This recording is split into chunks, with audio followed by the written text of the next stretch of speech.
Yeah, we see you already.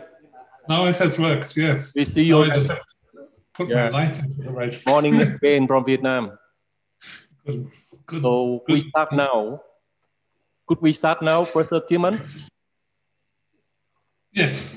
Okay, Tuan, please. Okay.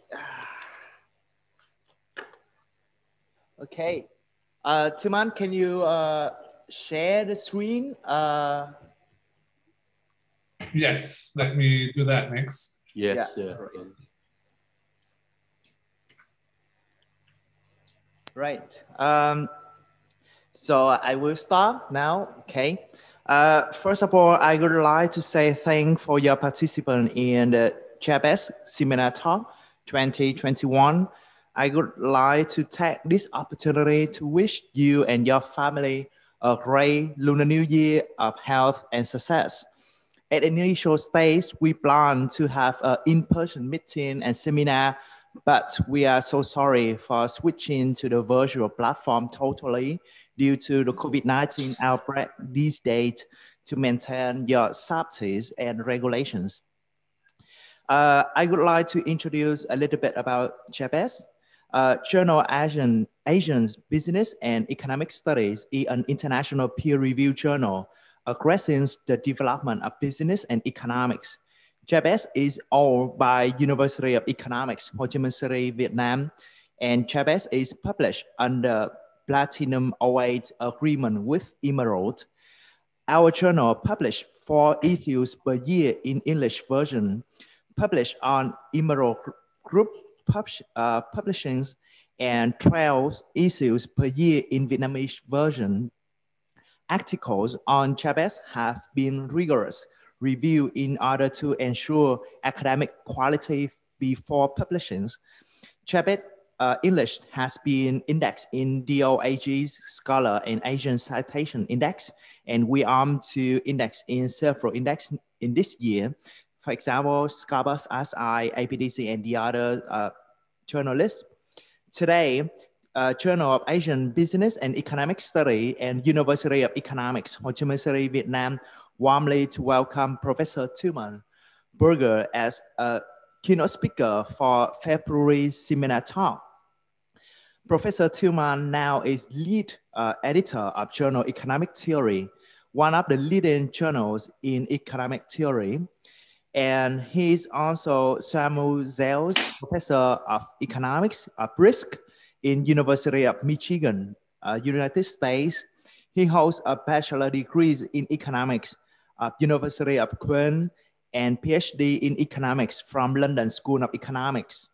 Today, Professor Tillman will deliver a talk with the topic, the usefulness of game theories, comments on the 2020 Nobel Prize in Economics.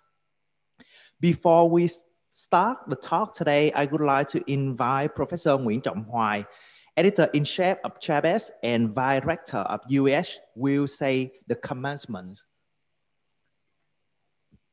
Okay, thanks, Juan, for your introduction of the JST Seminars 2021. Again, I would like to welcome all of you participants of the seminar. And again, we thank you very much, Professor Tillman. The excellent scholar will be giving the talk regarding to Nobel Prizes. And we do hope that through this seminar, we will know more about the research trend in the future. And we now has been accepted for our participants participate the seminar online only. And we do hope that in the future, we will meet in person in our university, in our JST in Vietnam. Thank you very much, Professor Tillman, and thank you all participants for the seminar today. Thank you. Shall I begin? Yeah, okay. Now the stage is yours. Thank you. Sorry about the lighting. I'm trying to put my desk light into a better position. It's not as dark in my house as it looks. Sorry about that. So let me start by saying thank you very much for the invitation to speak here. It's a great pleasure to do that. And I'm really very happy to be able to give a talk here. The COVID crisis has had very few plus sides, very few benefits, but one of the benefits has been that we have all become more familiar with Zoom, and we understand that Zoom works reasonably well and allows us to reach out across the globe much more than we used to do before. And I think this can only be great for economics, that we can make connections through Zoom with more places and involve more scholars from more countries. I think that's an excellent development, and I'm really happy that I can attempt here to contribute to this. When I was invited, I was not completely sure what sort of talk to give and what to talk about. I had just talked at the University of Michigan a little bit about the winners of the 2020 Nobel Prize in Economics. And so I thought I could take that talk and rewrite it and sort of give a little bit of a perspective on current research in game theory and in the area in which the Nobel Prize was awarded. So this is my plan, but so I wrote much of the talk for this occasion, and I hope it's appropriate, but I don't know. So forgive me if it's not the right talk. I should also say that unlike sort of many talks that I give, this talk will not focus on my own research, but it will much talk about other people's research. But it will deliver my personal perspective on that research. So the way I represent it and the way I think about it is not necessarily the way the people who wrote this research originally thought about it. So thinking about the usefulness and the applicability of game theory is very natural in the year in which the Nobel Prize in Economics in 2020 was awarded jointly to Paul Milgram and Robert Wilson. And the citation said that it was awarded for improvements to auction theory and for the inventions of new auction formats. That is what the Nobel Prize Committee said.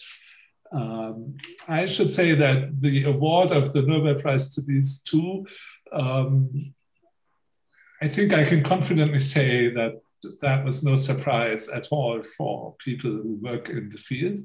They have for a long time been regarded as candidates. But of course, to the outside world, to the non-economists, it was a little bit puzzling why to award a Nobel Prize for auctions and for auction theory and its applications for the invention of new auction formats. And my talk will be a little bit about that, why that was actually appropriate. But before I do that, I do want to show you the two images. This was Robert Wilson when he addressed, when he received the prize, and this is Paul Milgram when he received the prize.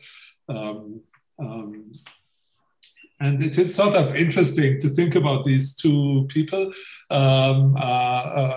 Robert Wilson has been active in economic theory for decades and decades. So he was senior and I was a graduate student. And he has been at the Stanford Business School since 1964. And I've shown you here a list of his PhD students. Claude D'Apremont, a very important theorist, Bengt Holmström, Paul Milgram, Armando Ortega-Reichert, Robert Rosenthal, Alvin Roth. And I show this because you notice some names are in red. These are names of PhD students of Robert Wilson, whom Robert Wilson has advised, who have won the Nobel Prize. So Bengt Holmström has a Nobel Prize in economics. Alvin Roth has a Nobel Prize in economics. And of course, Paul Milgram received the Nobel Prize together with Wilson. So the interesting fact is that here the Nobel Prize was awarded to an advisor and his PhD student. Of course, his PhD student also already not as young anymore as he was when he received his PhD. But you can see the central role of Robert Wilson, an astonishing role in the development of modern economic theory from the fact that he had all these students There's also Armando Ortega-Reichert, because for another reason. So he did not make a famous career, even though he has some seminal papers. And there are more interesting details about him, but I will skip those. So Paul Milgram himself has been at Stanford also for a very long time. And has also had many influential PhD students, and I think it's not very original and not very risky to predict that also Paul Milgram's PhD students will win Nobel Prizes. He has had some of the most prominent theorists as his students. So an advisor and his student were awarded the Nobel Prize for the theory of auctions and for the invention of new auction formats. And the first question one could ask is, why do we study auctions? Why should that be sort of a central focus of economic theory? And I think that the argument is that if you look sort of under the hood of the economy, say the United States economy or the European economies, those are the ones I'm familiar with. I cannot speak with others. If you look under the hood, there are in many places auctions operating that maybe people are not fully aware of, but that are completely central to the functioning of the economy. For example, so we had just a big electricity outage in the United States and Texas. So the electricity industry in the United States, at least, is full of auctions. So electricity supply is essentially sold through auction, through organized auctions, multi-unit auctions, but these are essentially auctions. The electricity industry is a confusing mix interaction of lots of auctions. But this is how traditionally the United States has organized its electricity market. Of course, not at the user end. I have not bid for the light here, but at the retailer and generator end. So the interaction between the large retailers and the producers of electricity operates through auctions. And so you could say, oh, that's a crucial part of the US economy, and it is governed by auctions. Of course, not auctions in which we participate or about which we read a lot in the newspaper, but auctions that are really important, and exactly how they are structured is important for the functioning of the US economy. And a similar phenomenon is the use of the cell phone that we use so much these days. Is made possible by the award of licenses to use the radio spectrum to cell phone companies, the companies that operate these phones, and that the licenses are sold through auctions. So the licenses are awarded by the government. The government has to pick to whom to award licenses to use the radio spectrum, and it does this through auctions. So of course, when I use my cell phone, I don't think about any of this, but it's fascinating to think that in the background of this huge wireless communication technology, which has so taken over our life, are these auctions. And for example, among the Nobel Prize winners, Paul Milgram has played a big role for the auctions of spectrum licenses worldwide, and has thereby implicitly, even though one wouldn't think of it, contributed to this huge growth of the cell phone usage for everything. And in the same way, Robert Wilson was important for the design of American electricity markets and for the US electricity markets. And so these are things that are in the background that we don't see as consumers, that don't govern the news, but that I think are sort of like in a house, you have somewhere the electricity cables and somewhere the plumbing underneath the walls, and we don't see it much, but of course it's crucial that it works. And in the same way, I think in the US economy and in many countries' economies, these auctions are at the core of the economy. And it's important that they work properly in some sense. Now, there are also many other auctions. I have listed here a couple of them. So one very important area is whenever the US government goes into debt, and it goes into that a lot these days. So it raises money. It does this through auctions. So it offers, say, a fixed interest rate or something, and then it asks sort of the real interest rate is then determined by how much people are willing to pay for the bond.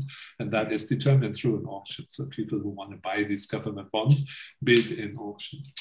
So it's also in the whole public sector, it's full of auctions. And so that's the first thing that I want to say, is that for many economies, and so maybe also say for the Vietnamese economy, auctions are at the center of the functioning of the economy, or they could be, and maybe they are useful.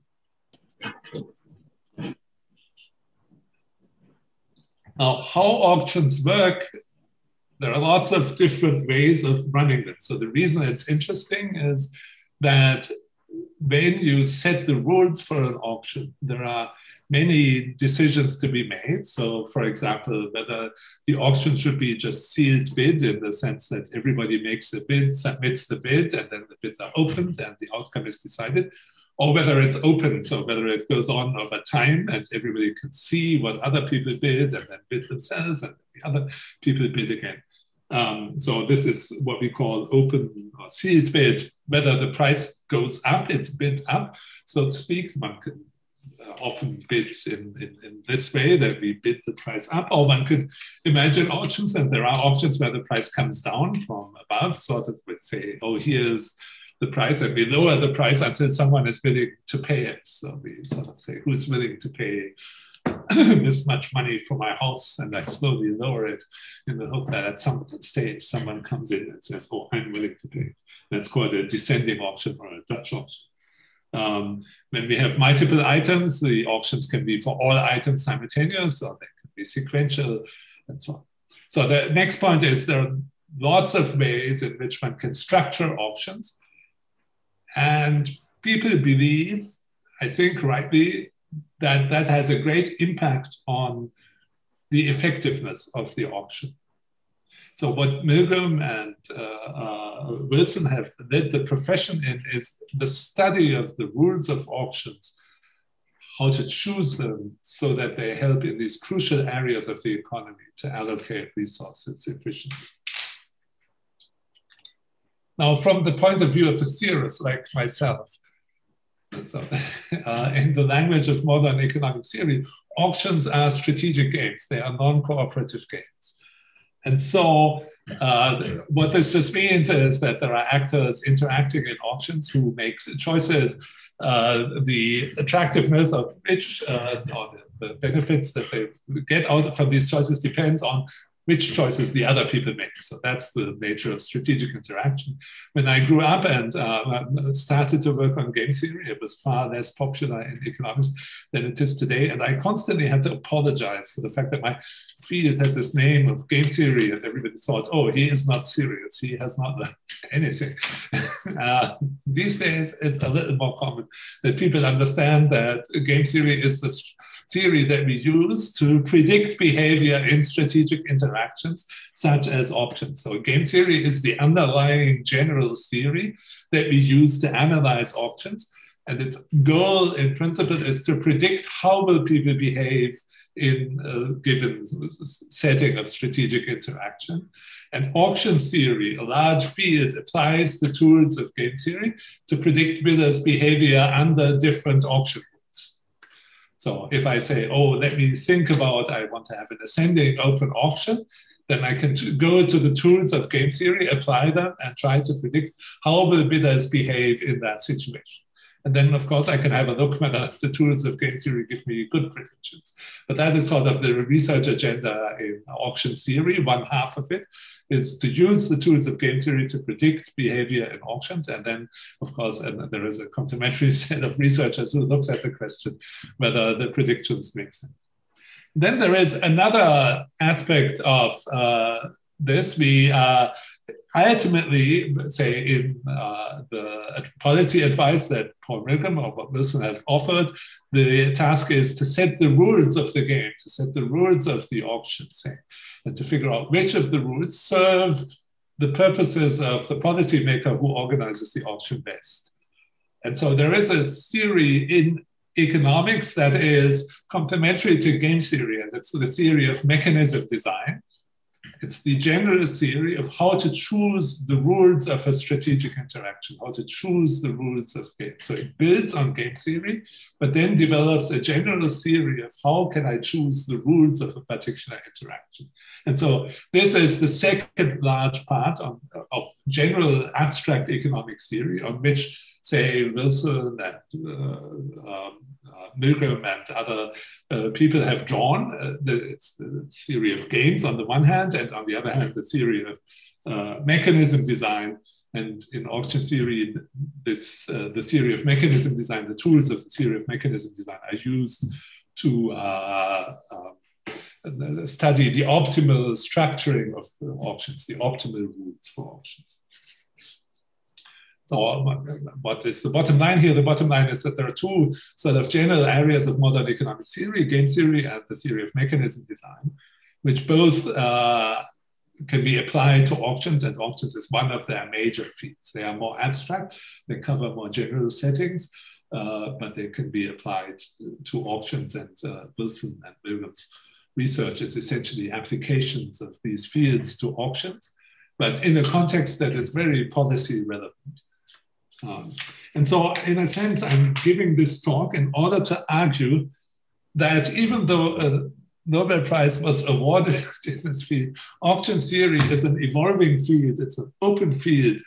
The current state of this field is far from perfect. So I will not spend so much time to appreciate the wonderful work that Milgram and Wilson have done, but I will look at selected problems from auction theory. And I want to argue that actually, if we look closely at what has been done, that's all great accomplishments, but also I want to say, oh, there is a lot more to be done. There are exciting open research questions. And moreover, studying these questions can be important for economic policy. So in a way, I decided to use the opportunity here today to speak to you as an advertisement. I want to talk about research questions in this area, and I want to say this area is interesting for you if you are sort of a mathematically minded theorist like myself, but also if you are sort of an empirically minded researcher, because we do want to know whether the theories that we bring to this actually work in practice. And it's also relevant to you if you are interested in economic policy, or if your main concerns are policy, because we're talking about areas of the economy, some pieces of the economy that are really very important. So like electricity markets, spectrum markets, government bonds, and so on. Finally, let me say that this the theory that I will present and the thoughts that I will present are even more general. I will focus on options, but of course, these two steps of bringing first game theory and then the theory of mechanism design to allocation problems can also be used in many other contexts, and are also the subject at the moment of ongoing research. And again, there is this interaction between theory, empirical research, and policy questions. And one area in which this is incredibly active at the moment are allocation mechanisms that, unlike auctions, do not involve monetary payments. And so I will not talk about that, but I want to point out that in the structure, that's a similar question. So you might have heard, for example, that there's a huge amount of research, interestingly, about the question how to match children to schools. So, of course, when I went to high school in Germany, the school system was government run, and you just went to the closest school. There was no choice. But here in the US, people maneuver a lot about which school their kids go to. And so there's a whole system in which you have to decide which school do you get into. And moreover, it is not regarded as proper that you just sort of pay and the highest bidder gets into the best school. And so instead, there are matching mechanisms that are non-monetary. And so non-monetary allocation mechanisms have played a big role, are the focus of a lot of research. I'm not going to talk about them here. I'm not so much about them, but the basic structure is very similar to what we're talking here, or closely related. So, for example, people who are interested in game theory, in mechanism design, have in recent months spoken a lot about the question of which method do you want to use for the distribution of scarce vaccines for the coronavirus? So the game theorists have stepped in and talked about those problems. And I think have said reasonably sensible things, hopefully. And there, the mechanism is not going to involve that whoever bids most gets that. Well, worldwide, maybe that's true, but at my level, there is nowhere where I could say, oh, I want to pay for a vaccine. I'm sort of back in the line. I have to wait for a vaccine for a long time. So I will focus here on auctions, but the whole agenda is more general. And also I will emphasize theory over empirics and over policy questions just because my own specialty, my own interest is in mathematical theory. But I want to put it into this context because you might not care about mathematical theory. And I cannot tell you, I cannot say that that's bad. So but there are other, so this whole field is an interaction of theory and empirics and policy questions. And so I really want to just sort of advertise it as an area in which you might want to do research. This is the true agenda now revealed of this talk. This is the end of my introduction. And I'm going to go through 3 example problems in which I explain why, and I will go through being a theorist, you pick the most simple setup. So I'm going to pick very elementary problems. I'm going to argue, here's what we know about these problems, but here are some new thoughts. And here's a reason why there is actually, even for the most elementary problems, reason for new research. These problems I have picked not because of their policy relevance, direct policy relevance, but because they are so stylized that I feel I can sort of use them to sharpen my thinking. That's how a theorist picks problems rather than the policy relevant problem. And I will go over those problems and try to show you how I think about these problems or how others have thought about these problems. And maybe what I think is the remaining research agenda. So I will do this 3 times. Efficiently allocating a single good, then selling a single good to maximize expected revenue. So these are 2 related settings in which I just change the objective that we're pursuing. Once it's efficiency and once it's maximizing expected revenue. These are the most elementary problems of auction theory. And so I want to argue that even in these most elementary problems at the beginning of a textbook on auction theory, there are interesting questions and ultimately a big open question. And then I will move on to a very simple, more general setting, the case in which you want to efficiently allocate multiple goods to agents with unit demand.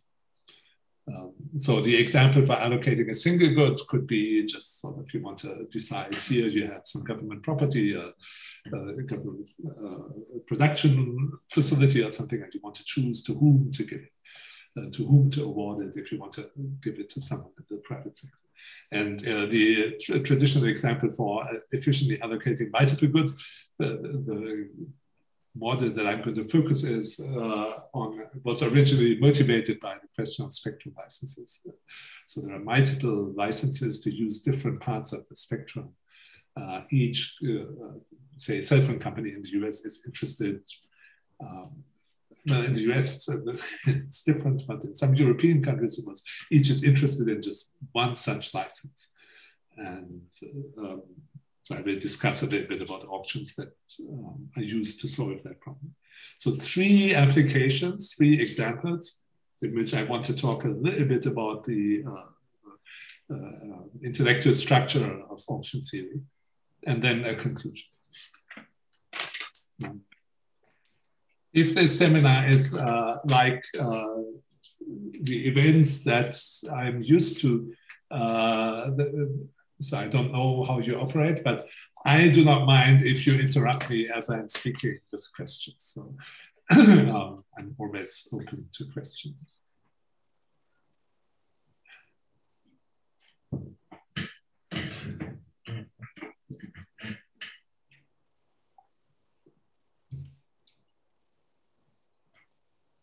Okay, so then let me start with sort of the most simple setting.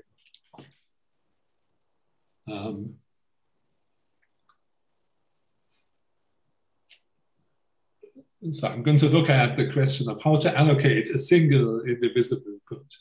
So I'm going to become abstract. I'm going to no longer talk about a specific application. So the good could be a license to do something. The good could be a factory. The good could be a painting, art auctions. It could be. So suppose, let's think of the simplest setting. There's one indivisible good. There are n people who might get it. And suppose each person has some value for this good, expressed in dollar terms or in monetary terms. And what this means is if you obtain the good, then your utility is going to be the value that you attach to it minus the price you have to pay for it. And let's say if you do not obtain it, your utility is 0. This is the simplest setting of auctions. And the simplest question that we could ask is, can we find a mechanism that awards this object to the person who values it the most, for whom VI is highest? So we could say this is traditionally called efficiency. I'm slightly hesitant about that use of the word, but let's suppose that was our objective, to give it to the person who has the highest willingness to pay, because we think that's the best use of this object.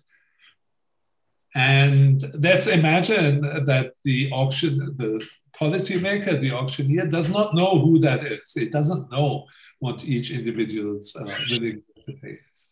And so the question is, how can you find out to whom to give this object? And there is a very famous solution preceding even Bob Wilson to this problem, that is the second price auction.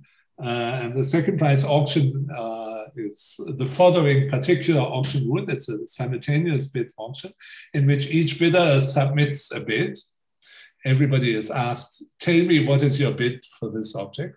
The bid is a non-negative number expressed in dollars.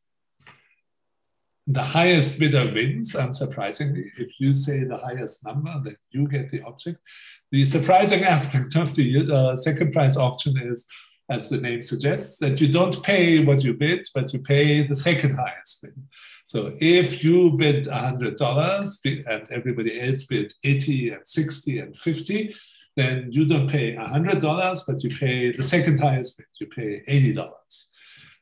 So the bid that you submit determines whether you win, but it doesn't determine what you have to pay. The second highest bid, the person whom you beat, so to speak, that person pins down what you have to pay. So it's a famous auction format, and it happens to achieve exactly what we want to achieve, namely giving the object to the person who values it the most. And the reason for this is that in the language of game theory, when we analyze how will bidders behave in this auction, you could say, oh, we have an ideal situation. We don't have to invoke any of sort of the concepts of game theory that are a little more sophisticated, like Nash equilibrium or Bayesian equilibrium. We can invoke a much stronger concept. We say, oh, every bidder has a dominant strategy. And as it happens, the dominant strategy is simply to bid your true value. So when you think, how much should I bid? And you think, oh, it's worth $100 to me. The answer is just bid $100. And the reason that's optimal is that your bid only decides whether or not you win it. It does not decide how much you have to pay. So you can bid $100 and think, oh, if I win, I'm going to make a profit. I don't know how much it's going to be because I only have, but I'm not going to have to pay $100. I'm going to pay less than $100 because I beat someone else who bid less than I did. So because it is optimal to bid your true value, the winner of the auction, if everybody plays their dominant strategy, is the person with the highest value, the person who values the object the most. And so that's a good thing if that's our objective. So I'm looking at a situation in which our objective is to efficiently allocate an object. And so our intention is simply to give this object to the person who values it the most. We care only secondarily about how much money we get. If that is our objective, then the second price auction at first sight seems to fully achieve it. It has a dominant strategy, meaning a strategy that is best regardless of what the other bidders do. So I have written here an example that shows sort of the game of the second price auction in a simple example where there are only two bidders, bidder 1 and bidder 2. And I have assumed that bids have to be integers so that there is only a bid of 1, 2, 3, or 4. And I'm imagining I'm looking at bidder 1 and I'm going to ask, what should bidder 1 bid? Yeah, up here at the top of my slide, I claim that he should bid, if its value is $3, he should bid $3. And so here I list what does he get if he bids $3 in red. For example, if he bids $3 and bidder 2 bid $1, then he's going to win. So he gets an object that he values at $3. But how much does he have to pay? He has to pay bidder 2's bid, so he has to pay the $1. So his utility is 3 minus 1, which is 2. And so here he still wins, but his utility is 3 minus 2, so that equals 1. Here he wins, say, with only a probability 1/2, and he has to pay the second highest bid, which happens to be the same, so his utility is 0. But so this row indicates what happens if he reveals truthfully what the object is worth to him. And the other rows show us what happens if he chooses some other bid.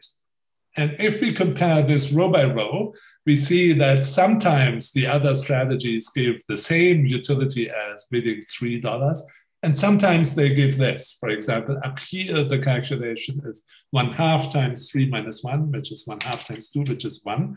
So up here, it is less. So the red strategy is sometimes as good as other strategies and sometimes better. That's what we mean here by dominant. We call this weak dominance because sometimes it's doing the same, sometimes it's doing better. But if you write any second price auction like this in this format and make this comparison between bidding your true value and some other value, you always find that bidding your true value is at least as good as any alternative you could consider. So this is a pretty strong game theoretic prediction. And it solves our problem. We award the object to the one who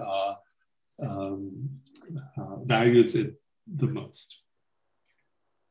And yet, this solution to this problem has recently been challenged.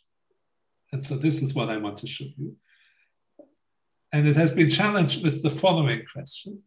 The question is, take a real person, explain to them the second price auction. It's a little counterintuitive, it's a little unfamiliar. Are they actually going to bid according to the game theoretic prediction? Are they going to bid their true value? So people have checked this in experiments, and the answer is no, people don't figure this out. And now you might say, oh, people are really not very rational, not very smart.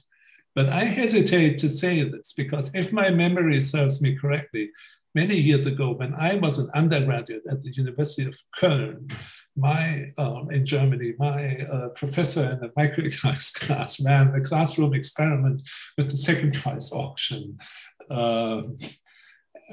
And I'm pretty sure that I was completely confused by the rules, and I'm pretty sure that I did not choose the dominant strategy of bidding my value. I'm pretty sure I made a mistake.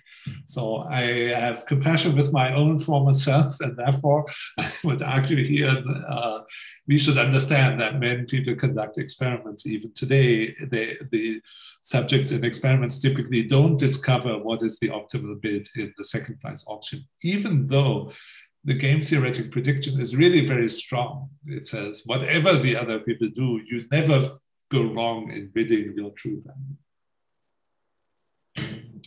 Okay, so let me flip a little bit through this slide and show you at the bottom. I'm going to quote a little bit of a paper by a person called Shengwu Li.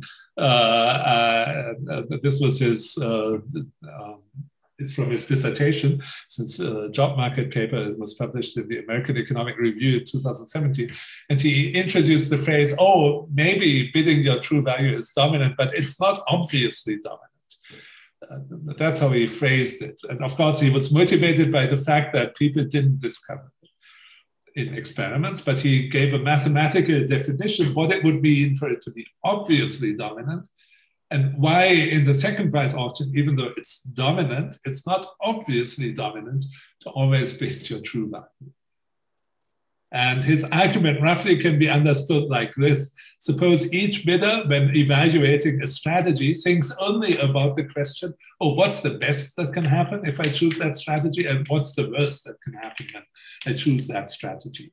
And if the best and the worst is better than the best of some other strategy, then you have an obviously dominant strategy.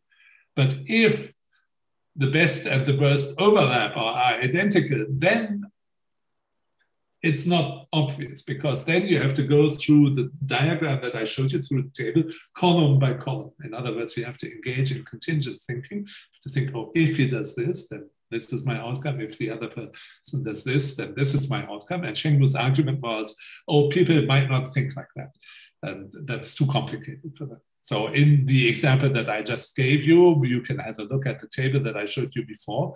So bidding 3 was the dominant strategy, but if you bid 2, you have the same maximum and minimum possible payoff. So in principle, the two strategies, if you think like that, just look at the maximum, the minimum, they are indistinguishable. And so you might switch to the strategy bidding less than your true value rather than bidding your value.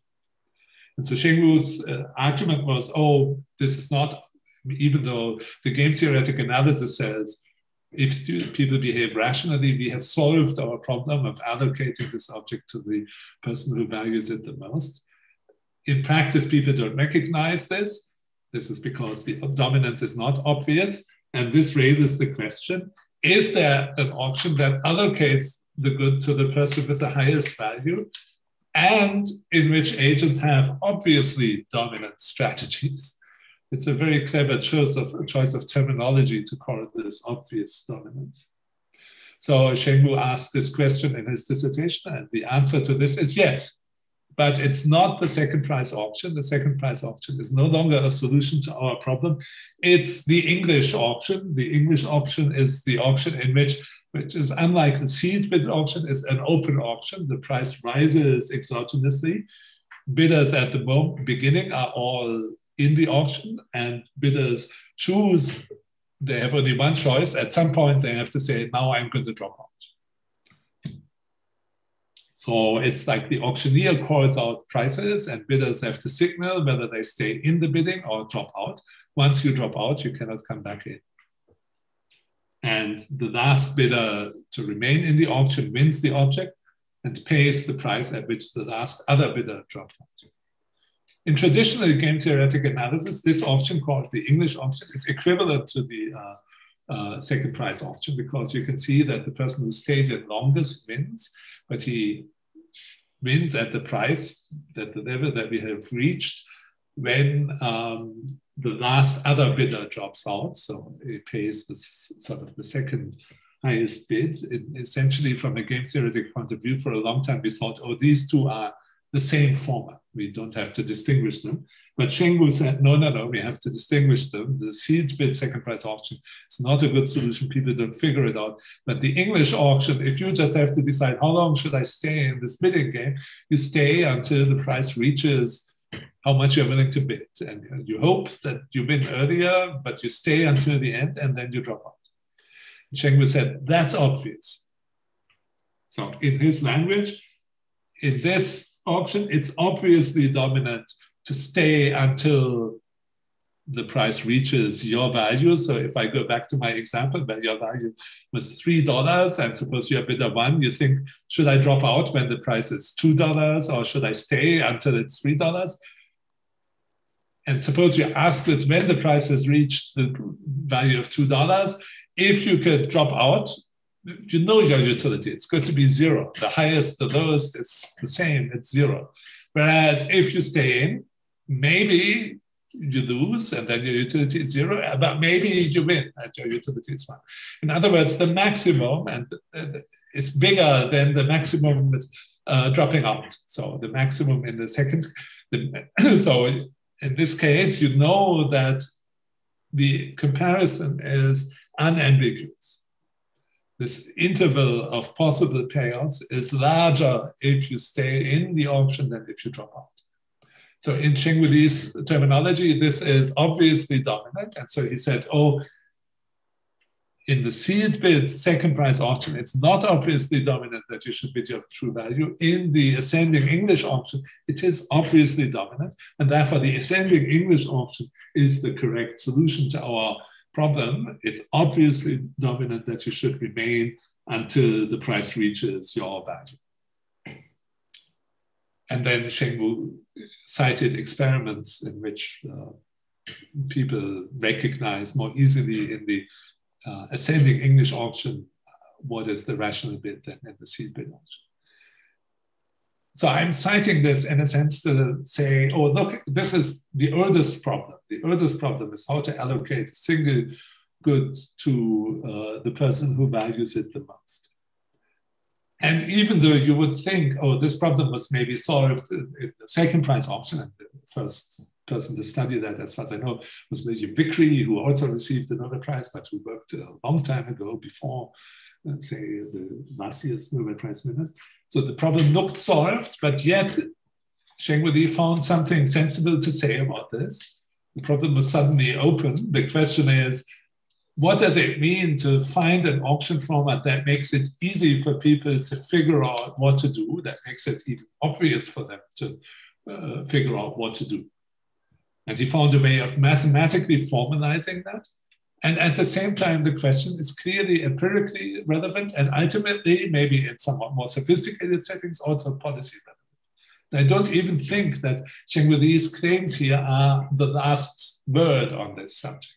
He presented a little bit of experimental evidence, but it's not clear how robust that is. It's not clear that the notion of obvious dominance captures really what goes on in people's minds. So I think even this, the simplest problem, is not completely closed, but it's fertile ground for thinking again. And so this is the point that I want to make. And I started here with the simplest example. I have two more examples. Let me look at these, one more of them, and let me then see. So the next question I want to look at is, suppose you have a single good, so we have the same setting as before, but your objective is not to give it to the person who values the object the most, but suppose your objective is to maximize the revenue. That's the other classical objective in auctions, and obviously often realistic. So you can ask yourself, what auction format should I choose? For example, should I choose the second price or the English auction or one of those? If my real objective is to maximize my revenue, and I don't really care who gets it, I don't mind that as long as they pay a lot. So this problem was famously solved by Roger Myerson, also many, many years ago. But in Myerson's paper on this question, the expected revenue maximizing question, there were some very strong assumptions. So in that paper, in the setting of that paper, the seller had to regard different buyers' values as independent random variables. And that's a very strong assumption. So you would think, for example, that people's willingness to pay, say for the house in which I live here and that I could try and sell, that the willingness to pay is correlated. That it's likely if one person is willing to pay a lot, that other people are also willing to pay a lot. But Roger Myerson ruled this out, and that was an important assumption in this paper. And the paper also had some regularity assumption on the distribution of values, which I will not emphasize so much. Now, under those assumptions, Roger Myerson famously solved the problem. And here is one expected revenue maximizing auction. You ask buyers to report their values, their willingness to pay. So in a sense, you can say, just tell me how much you're willing to pay. You can also phrase this as, tell me what is your bid. For each buyer, there is a minimum bid. So you cannot say less than, if you want to buy my house, less than $10. I know it's less than $10. You must not say less than $10. And then there is some complicated rule who wins. It's not necessarily the person with the highest bid who wins, but who wins depends on the ex-ante perception of different people's willingness to pay by the seller. So if you know Roger Myerson's paper, I'm referring to the asymmetric case, so to the case in which the seller, even though he thinks these are independent random variables, doesn't think they are all identically distributed. Then the optimal auction is an auction that discriminates among sellers, that says, oh, sometimes I think this guy, even though sort of he has made the lower bid, I think he should win. And that is not out of generosity, but that is in order to promote competition and therefore to promote expected revenue. So some complicated rule determines who wins. And the winner's payment is the lowest valuation that she could have had and still won. This is a feature similar to the second price auction, but not exactly the same. So Roger Myerson's paper found the expected revenue maximizing auction. And it looks a little bit different from the second price auction in general. It has this somewhat more complicated structure, but in the version that I have just described to you, it's still true that it's actually a dominant strategy for every bidder to report their value truthfully. It's actually the same as, the result is the same as in the victory auction and the second price auction. But it's, of course, it's not obviously dominant. It's much more complicated now than in the second price auction even to think about that. So it's not obviously dominant at all that you should bid your price. So you could say, but is there a version of this auction in which bidding your true value is obviously dominant? And the answer is yes. And I'm not going to go into details, but you can mimic the construction of the ascending auction. You can construct an ascending auction in which that maximizes revenue. So we can translate the Myerson optimal auction into the ascending auction, and then it is obviously dominant to bid your true value. Now, nonetheless, I want to use this opportunity to argue that, in my opinion, the question, what is the optimal, so the expected revenue maximizing way of selling a single object, that this is an open question. So there is the classic answer by Roger Myerson, and we can protect it from Shengwuli's challenge. And it's still, there is a simple optimal auction in Myerson's setting, but say when I teach my graduate students, I want to convince them that this problem is still open. And if you really look into the recent literature, the problem has been tackled again and again from different points of view. It's actually an open research area. And we haven't, in my opinion, found the correct solution. So what I want to ask is, why is this auction in Myerson's setting really optimal? Myerson used a setting in which the prediction that he used, the concept from game theory that he used, is called Bayesian Nash equilibrium. And his analysis was implicitly built on the assumption that the bidders' perception, so buyers and bidders here is the same, bidders' perceptions of each other is the same as the seller's perception of the bidders. So I call this the seller's share, the buyers share the seller's belief. Now, the argument that I showed you says that this auction is also optimal if the seller says, oh, I don't know what the bidders think. So let's give them dominant strategies, or let's give them obviously dominant strategies. And I only pick such auctions. It's still optimal in that setting. But the optimality of the auction holds only if the seller is convinced that the buyer's types are independent, that their willingness to pay is independent. And moreover, of course, here, which auction is optimal depends on the details of the seller's belief. The seller must have a very clear belief about the structure of the buyer's willingness to pay to pick Myerson's optimal auction. But I think the important open question is, which auction is optimal if the seller's beliefs are not independent? In other words, if he thinks, oh, I don't know how much people are willing to pay for this house. But if one person is willing to pay a lot, then probably lots of other people are also willing to pay a lot. And if one person says, oh, there's some problem here, other people will find the same problem. That's the correlation. So if I were to sell the house in which I'm speaking right now, I would suspect that there is some correlation between different people's willingness to pay. I don't know how other people perceive this, but I suspect they do it similarly. That seems a perfectly realistic situation. And for that situation, we do not have a good answer to the question, what's the expected revenue maximizing auction?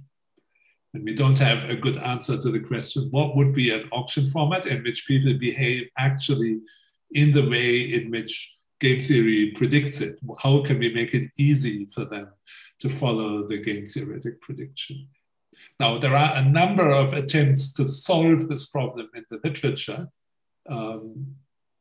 And I would have to speak in detail to explain why I think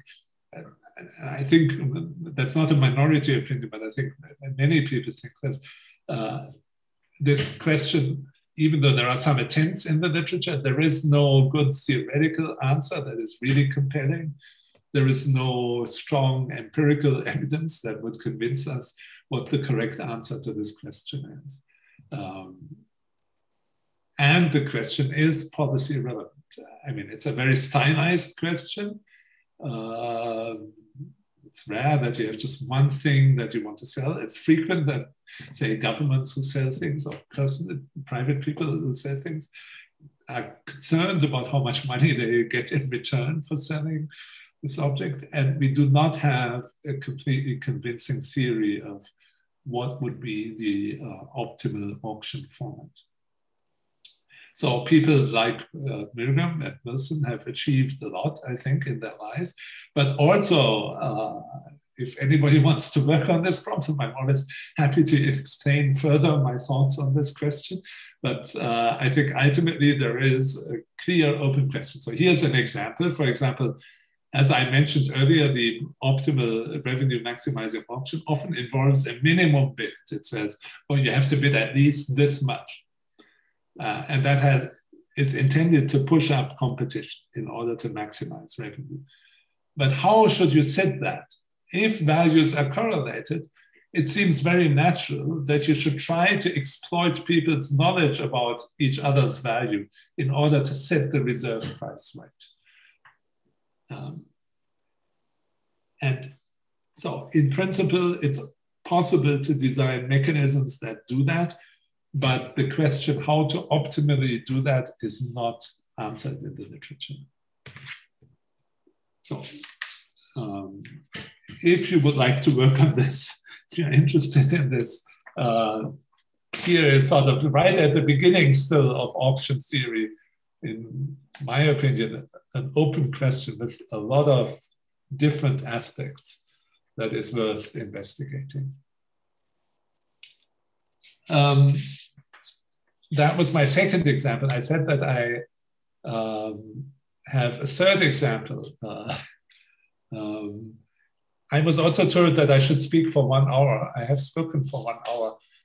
Should I very quickly go through my third example and then wrap up?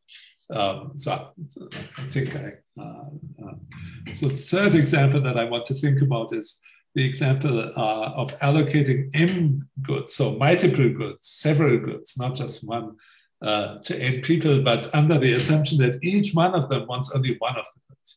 So this is the case, for example, when the government sells licenses to do certain things, to operate certain businesses.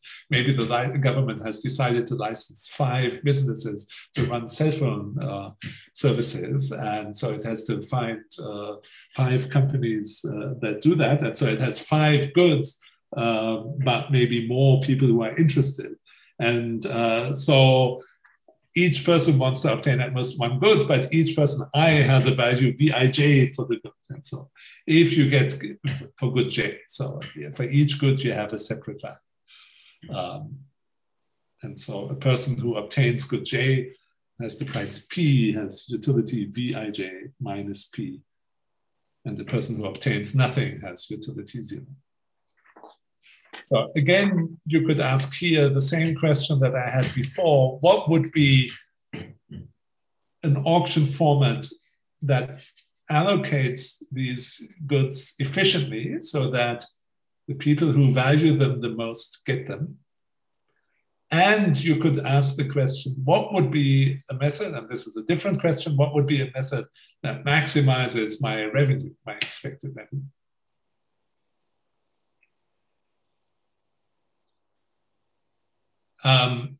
For the efficiency, so I see in the chat the question, what is unit demand? By unit demand, I mean that you want to have one unit and not more than one. So that if I am in search of buying a house, I typically buy just one, I don't buy multiple houses, even though there could be multiple houses in the market. And the same with licenses, you want to run a cell phone license. If licenses are nationwide, you just need one. Now, for this problem, again, it is, in principle, traditionally, game theorists would say, oh, we know how to implement the efficient allocation. This we know. And again, we know it basically due to very old work by William Vickery, or more precisely by a group of people, Vickery, Clark, and Ted Grove, and they together developed the theory of VCG mechanisms or VCG auctions. So VCG stands for these three people, Vickery, Clark, and Grove. And we know how this works. So I have written down here how it works. And it's a famous rule, so maybe you have seen it. It's I'm going to speed up a little bit because otherwise I will go on for very long. But there is a rule that is similar to the second price auction that implements the efficient allocation here. And under this rule, so if I skip a little bit of these slides, under this rule, it is again dominant for everyone to just report for every object truthfully what is their value. And then this rule operates and does something complicated. But if you analyze this carefully, you discover you can never go wrong by reporting exactly what is your true value. And the rules will be such that typically if you are awarded one of these objects, you will make a profit. And moreover, the mechanism is such that in the end, the people who value the objects the most get them. So in a sense, efficiency is achieved. So again, we have in traditional game theoretic analysis, we have a mechanism with dominant strategies in which we achieve efficiency. And now we are in a setting that's a little bit closer to policy. So for example, so in spectrum licenses, this is the simplest setting still, but I was a little bit involved in the year 2000 in the first auction of licenses for cell phone businesses in the UK that would operate sort of modern services. So those licenses became valuable only once Apple invented the iPhone. But in the year 2000, long before that, there was an auction in which the right to operate cell phone businesses was sold. And it was sold to several companies. I was in the UK at that time. Each of them wanted exactly one. So it matched exactly this setting. And one could have said, oh, let's conduct a Vickery Clark Groves auction. But nobody seriously said this. It is not obvious at all what to do in the Vickery Clark Groves auction. And so instead, the question was, is there an auction format that makes it more transparent what you should do? And the auction format that the UK adopted was one that originally actually was proposed by Paul Milgrom, the Nobel Prize winner. And it's called the simultaneous ascending clock auction.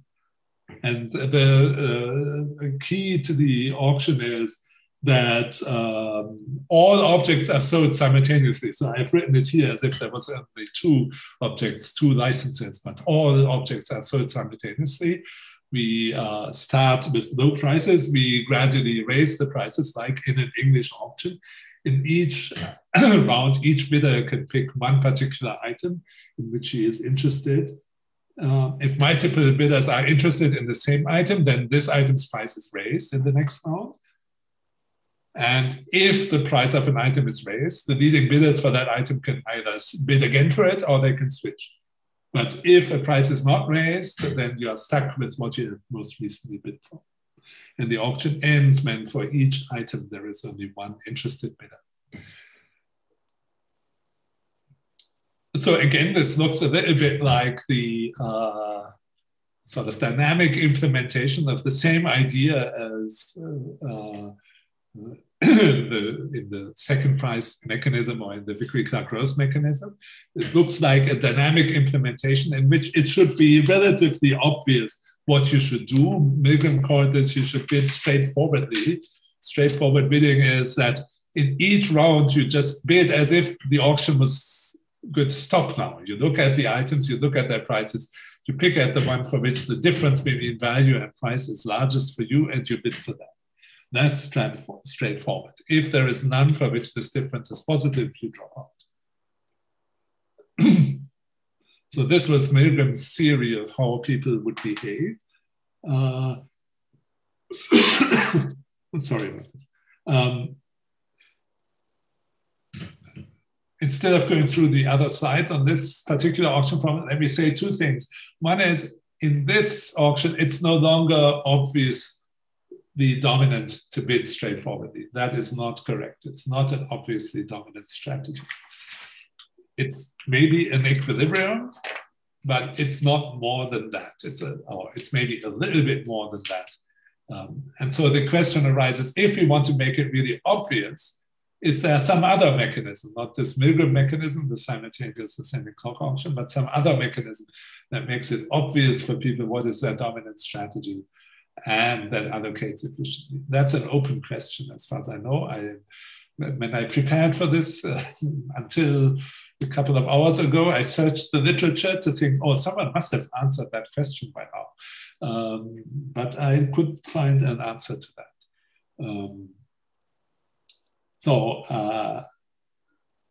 This question, is there a mechanism that allocates multiple objects efficiently in obviously dominant strategies, is open. The question, is the simultaneous ascending clock auction, even if it doesn't have obviously dominant strategies, is it a reasonable mechanism? I can tell you that in sort of the year 2000, a long time ago, I was much younger when I was involved in the UK auction. I was also investigating. I became an empirical researcher, and I thought, oh, let me check whether these companies bid straightforwardly. We wrote a couple of empirical papers in which we then argued, the people with whom I worked, oh, look, even though in advance we thought that was a good idea, and maybe it was a good idea, but people did not bid straightforwardly in Milgram's sense. It was the data didn't confirm that actually at all. And it's, I don't have time to go into why that is the case. So, but what is my bottom line in this? My bottom line here is, again, allocating multiple objects to bidders, each of them wants only one of them. To think about the question, what is an efficient mechanism for doing that? That's an open question. So there are answers which policymakers have implemented. The data on how they work are mixed. And I think there are many relatively easy to phrase as mathematical questions, open questions about this. And so this is what I want to say to you. In all three examples, the goal was to say, oh, here's a question that's in principle easy to state and to which we don't know the answer. And my slides go on with comments like this. So this slide we're going to skip. This slide we're going to skip. I want to claim there are many other allocation problems in which this question, what would be a good auction, a good mechanism for achieving policymakers' objectives, a mechanism where it's relatively easy for people to figure out what to do, where we can be sure what happens. There are many such problems, and I have made a list of such problems here, which are fertile areas of research. For a while, I've been interested in my own research in the question, how can we say what is a simple mechanism? What is a robust mechanism? A mechanism that makes the strategic analysis for people simple. So Sheng Wuli's answer of make strategies obviously dominant is only one answer. I have proposed some other answers. I think there's continues to be need for methods for evaluating how auctions work in practice. whether they are successful, whether people behave as the theory predicts. All of these questions, I think, are important questions for research. And so this was my message for you today. I hope that it's intellectually interesting for those of you who are inclined to mathematical research, that it's empirically interesting, and that it's also interesting for practical purposes. It's not just sort of abstract reasoning, but it's reasoning about topics which good answers can help achieve better economic outcomes for real people. Thank you for listening.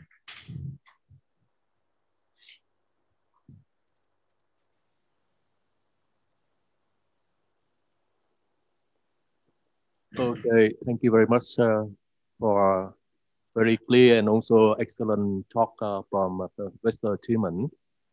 So actually, I also the person who already taught macro and microeconomics and a little bit related to micro regarding to game theory, but very simple.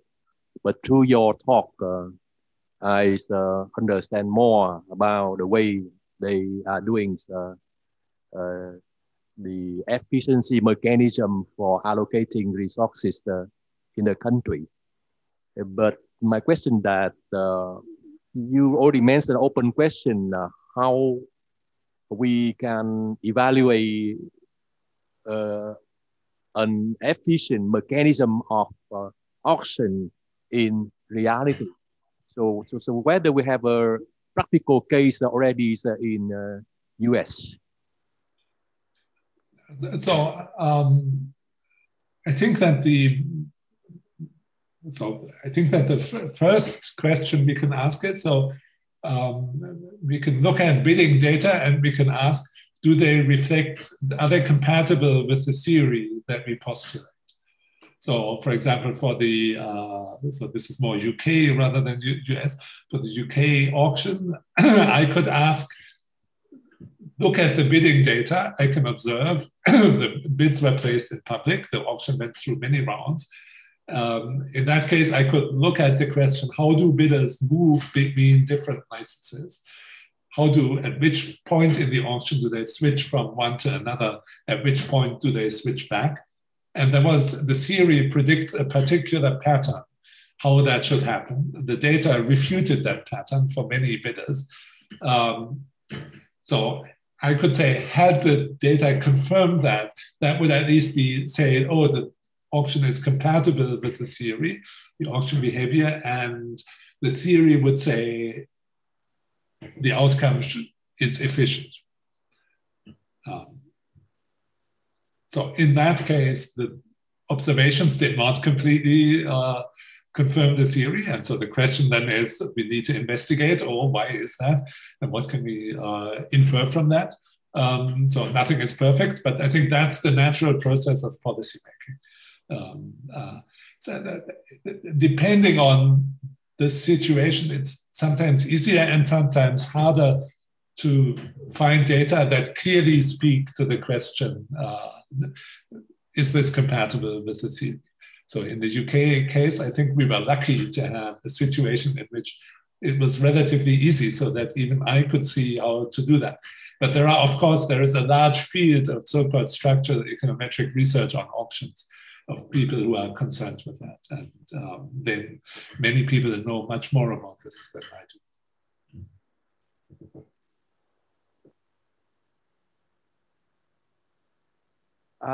Thanks, Timon, for your great talk. So any participant have any questions? So now we move to Q&A questions. So feel free to ask any question regarding to his talk or future research in game theory or something you want to chat with him. So please. So there is a question in the chat.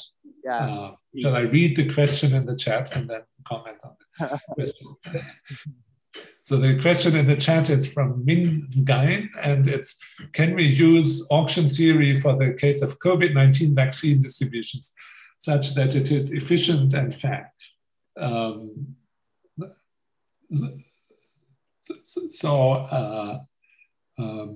in principle, yes. If you Google the subject, you will find a few recent prominent papers on general on the allocation of scarce medical resources. There have been has been an ongoing commentary. Even the journal that I edit, the Journal of Economic Theory, like many other journals, has an open call for submissions on this subject for a special issue. And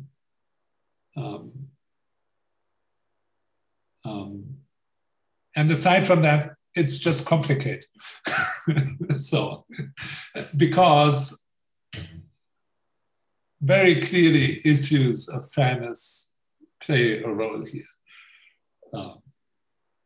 You do not want to say that our objective here is to maximize revenue.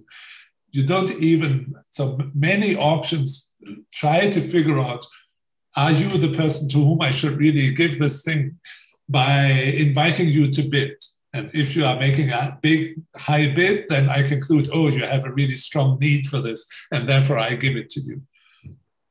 But in some contexts, this style of thinking is clearly inappropriate. I cannot figure out who has the greatest need for a COVID-19 vaccine by figuring out how much are you willing to pay for it. That is not the person necessarily who has the greatest need. And so it's in the class of mechanisms where willingness to pay cannot be what determines who gets what. And that is a much more interesting, not much more, but it's a very fascinating field. So the question is, if it's not willingness to pay, what else can I use to figure out who has the more urgent need? So in a situation in which I don't know. So sometimes, of course, I know. I can see the person who is ill and there is no need to elicit information. I just know. But sometimes I don't know. And so the question is, what are the tools that we have to figure out who has the most urgent need if it is not willingness to pay? Again, I could there are answers to that, but they are speculative. And I mean, a long time ago, almost for fun, I wrote a paper I never published on the question how do you want to organize access to emergency medical treatment? So suppose you show up at the emergency room, you want to figure out who really needs emergency treatment. And some people might just show up. I might just show up with a headache and say, oh, come on, I have a headache. I want to be treated right away. So how do you figure it out? The method that we developed in that paper is by making people wait. If you're willing to wait, then it's really urgent for you. You are really in pain. Whereas if it's just your headache and you know you have to wait for 3 hours so you can see a doctor, then you won't go to the emergency room. So the theory was based just we use non-monetary obstacles, so to speak, in order to screen people. Now, this was not completely meant seriously, but saying waiting times at emergency rooms can serve an efficiency purpose. But we don't want to push that too hard. But so one has to think about non-monetary methods for screening who really needs treatment, who really needs service most urgently. And I think that's a very important subject.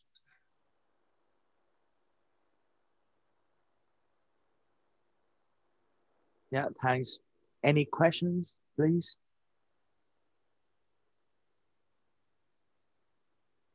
Shall I again read a question from the chat? Yeah, there's a question on that.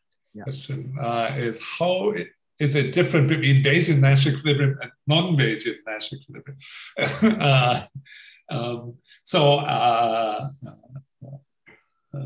There isn't really a concept called non-Bayesian Nash equilibrium in game theory. There is only the concept of Bayesian Nash equilibrium. So you could ask, are there game theory? So it's important to think, in my opinion, about game theory as giving you a large set of tools for predicting behavior.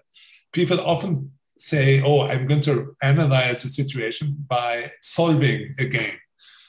And that suggests it's like solving an equation and looking maybe for the unique solution to the equation. Game theory is a little different. Game theory can say, oh, you can write down a game and you can study its Bayesian Nash equilibria. That gives you one idea about prediction. But say if the game has dominant strategies, that gives you another idea, and it's maybe a stronger idea about what might happen. Typically, these two are compatible with each other. But there are other ideas about how to predict behavior in games. For example, there has been for 30 years or 40 years by now, the concept of rationalizability. That's another concept. It has some Bayesian flavor, but it's not Bayesian equilibrium theory. And today there are also other theories that are more based on behavioral economics than on rational decision-making, other theories about behavior in games. Even the concept of obvious dominance that I mentioned has some behavioral flavor. And so there is an array of methods for predicting how people will behave in any given mechanism. And therefore also for the question of what is the best mechanism, of course, there is a whole array of methods to formalize that question. And, so it's a method, it's a question of sort of experience and data to figure out what is the right way to approach this.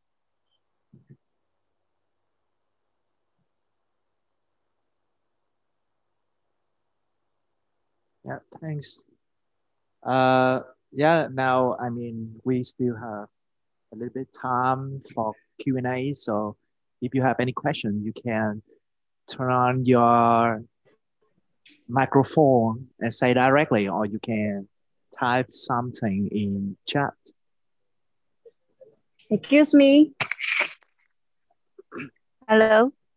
Yes. Yes. Okay. Can I ask you, Mr. Taiman?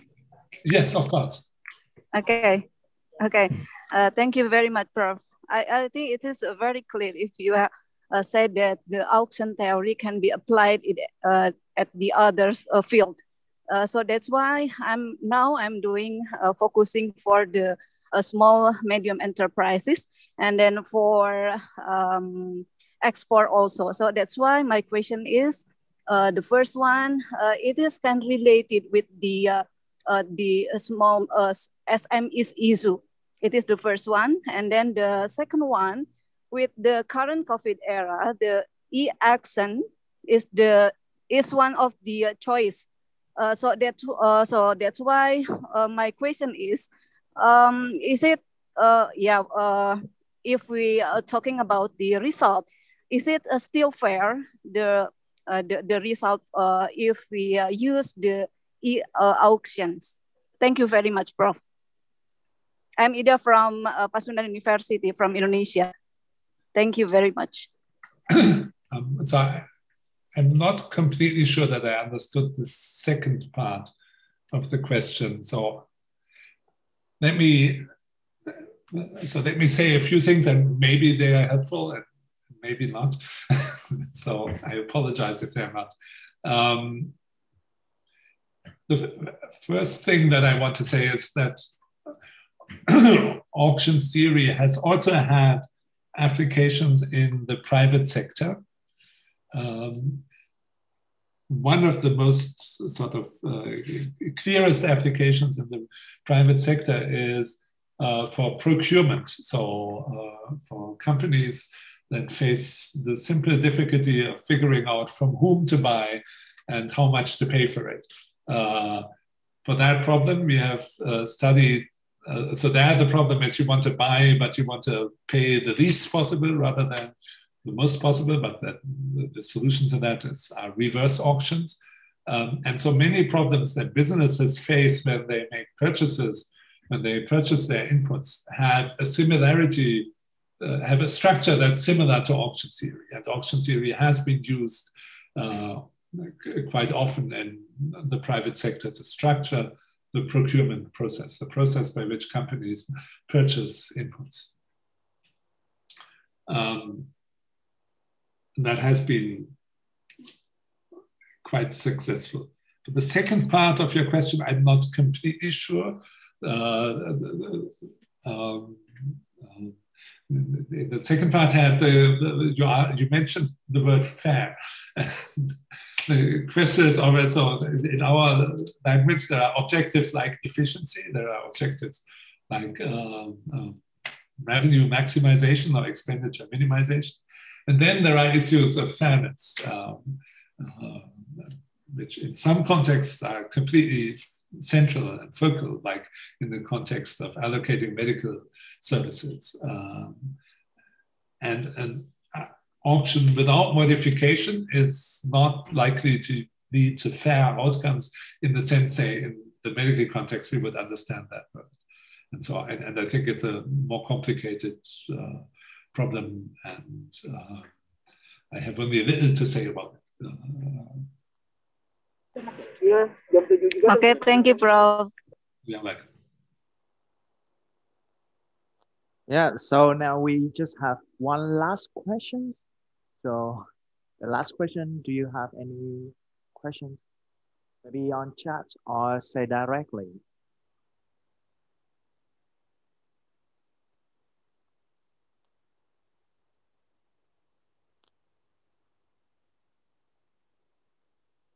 Okay, so if we don't have any questions, so I just have my own questions.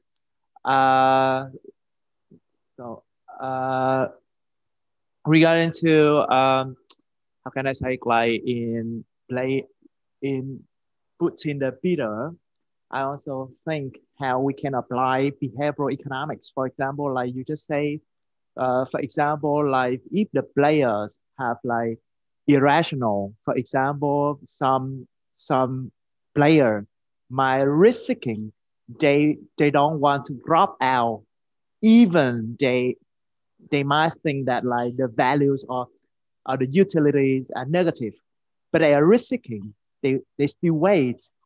But some player, they are risk averse. For example, even they have slightly higher utility, they want to reserve their utility by drop out earlier. So I'm not sure that problem take into account in the research or not. So what you describe, I wouldn't call irrationality. It's rational to be a little risk averse. At least in my life, I am risk averse. I think of that as not as irrationality. If other aspects of my behavior are certainly irrational, risk aversion or even risk loving are not classified as irrationalities. They are compatible with expected utility theory, and they are just about the shape of the utility function. But you are completely correct that the version of the theory that I presented to you implicitly was always for risk-neutral agents. So the whole theory of auctions and of mechanism design is only partially developed for non-risk-neutral agents. Risk-averse agents have been studied a little bit. So there the question is, if people are risk-averse, an auction like the second price auction exposes you to some uncertainty about how much you're going to pay. And you might wish to avoid that uncertainty, or I could restructure the auction so that I take that uncertainty a little bit away from you. This is a question on which there is some research, but it's much less developed. So it's an interesting fact that even these questions, one would say, oh, that's a very natural question, that they actually are only partially answered. And, yeah, thanks a lot. Okay, so I think that we fit our schedule very well. Now it's like 10:30 a.m. and I mean it's also 10:30 p.m. in the US time. It's quite late for you, right? So once again, thanks a lot of your great talk. I mean, we also learned a lot of mechanism as well as some agent research in terms of auction. And I would like to say thanks all participants, and we will hold the seminar talk monthly.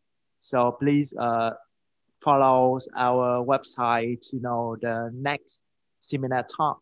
And last but not least, thanks Professor Tilman Purgus for his presentation as well as his talk today. And we would like to welcome you in person one day when the pandemic is over.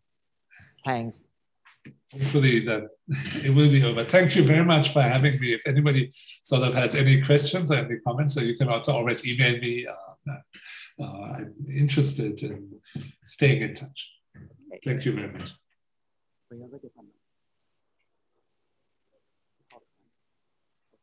Yeah, thanks.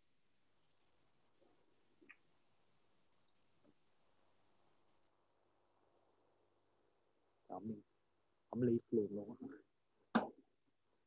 Sao không ngủ lắm.